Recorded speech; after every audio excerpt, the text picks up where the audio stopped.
Hi everybody, it's Catalina, and today I have 5 paleo breakfast ideas. They are completely dairy free, gluten free, grain free, refined sugar free. They're absolutely delicious. But before I get started with the video, I just wanted to say thank you so much for all the support you've given me on my new blog. It's been really exciting, and I'm just so happy how so many of you have gone there and have subscribed for my newsletter. So I just wanted to say that. Also, when I was editing the video, I realized there was egg in pretty much every one of the breakfasts. But if you would like me to, I can make another video with paleo breakfast ideas, all of them egg-free in case you don't like eggs or you just can't have eggs. So let me know in the comments down below if you would like to see that soon. And now I'm just going to get started with the recipes. The first breakfast consists of some scrambled eggs, some cooked sardines, and some baby spinach. For this, all you need is a tin of sardines. I like buying them in water or in olive oil. Also, a bunch of spinach or baby spinach, whatever you prefer. A couple of eggs, and I'm going to be cooking these in some homemade ghee.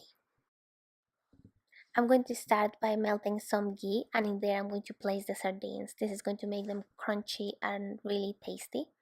And then to the eggs, I'm going to be adding some salt, pepper, or you can add whatever spices you like.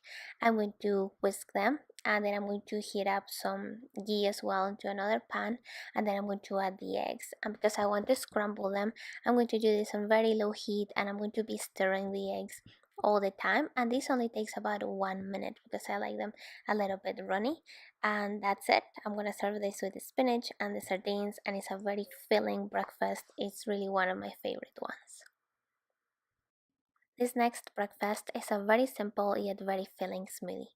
For this one, I'm going to be using 1 glass of coconut milk, a couple of egg yolks or whole eggs if you're not sensitive to the egg whites, a couple of tablespoons of unflavored gelatin, 1 cup of berries, and I'm using here half blackberries and half strawberries, plus a couple of tablespoons of chia seeds.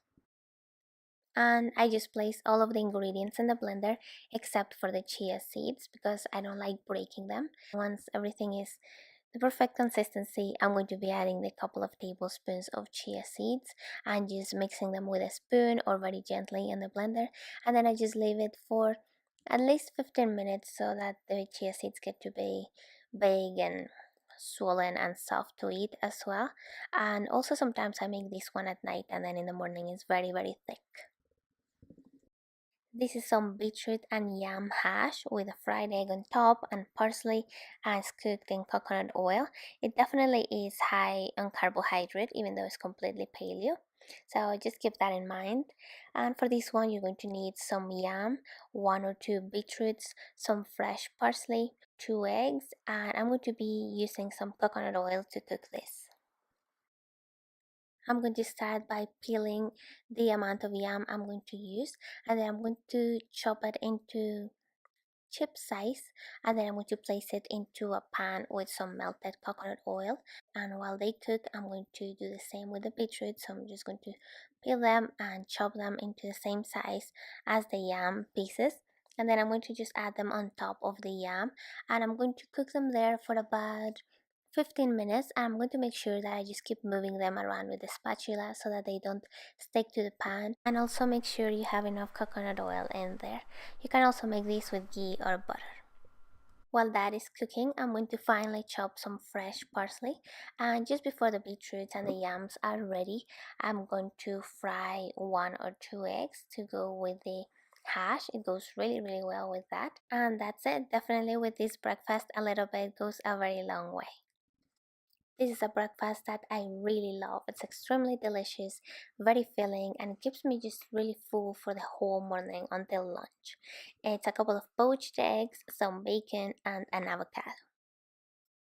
For this, you're going to need a couple of fresh eggs, some bacon. What I do is I buy some pork belly and I slice it very thin. That way I know there's nothing added to it. Also a ripe avocado and 1 tablespoon of white vinegar. That's going to prevent the eggs from separating when I'm poaching them. I'm going to start by frying the bacon, and I just place it into a pan without any oil. I just let it cook in its own fat, and then when it's about to be ready, I'm going to poach the eggs. For that, I just have a pot of water boiling, but it's a very gentle boil. I add the vinegar, and then I add a couple of eggs in there, and I cook them for about 3 minutes. That makes them nice and soft in the middle, and that's pretty much it. I just slice the avocado, and it's just so wonderful. I normally have this with fried eggs, but it was really good with poached eggs too. This last breakfast is definitely on the sweet side. I don't really like having anything sweet and even less for breakfast, but I know a lot of you do. So this is a very simple pancake. For this you're going to need a couple of fresh eggs, 2 tablespoons of coconut flour, 1 tablespoon of almond flour, 1 little teaspoon of ground cinnamon, about 4 tablespoons of coconut yogurt, a little pinch of pink Himalayan salt, and half a little teaspoon of baking soda. I'm going to place all of the ingredients except for the baking soda and the salt into a bowl, and I'm going to mix them very well using a whisk. Once everything is very well incorporated, I'm going to add the baking soda and the salt and mix again really well until I end up with this very nice smooth mixture. Then I'm going to melt some butter, and to that I'm going to add the pancake mixture, and with this I actually had enough for making 2 medium-sized pancakes. I cooked these pancakes for about 2 minutes on each side, and then I'm adding a lot of ghee on the top. I love adding ghee to pretty much everything. It's so delicious. And on top of the ghee I'm adding some strawberry jam. I will leave the link to this recipe down below. It doesn't have any added sugar. It has a lot of strawberries and really good ingredients, but it's still sugar though, but it's much better than what you get in the store. And on top of that I'm adding some unsweetened coconut flakes. Well, I hope you enjoyed this video. Please let me know in the comments down below what you thought about the recipes, and thank you for watching. Bye. I'm doing body weight workouts for a very long time, but it was only on the last month. It's been a while since I did a gardening video, and I just want to show you what's new and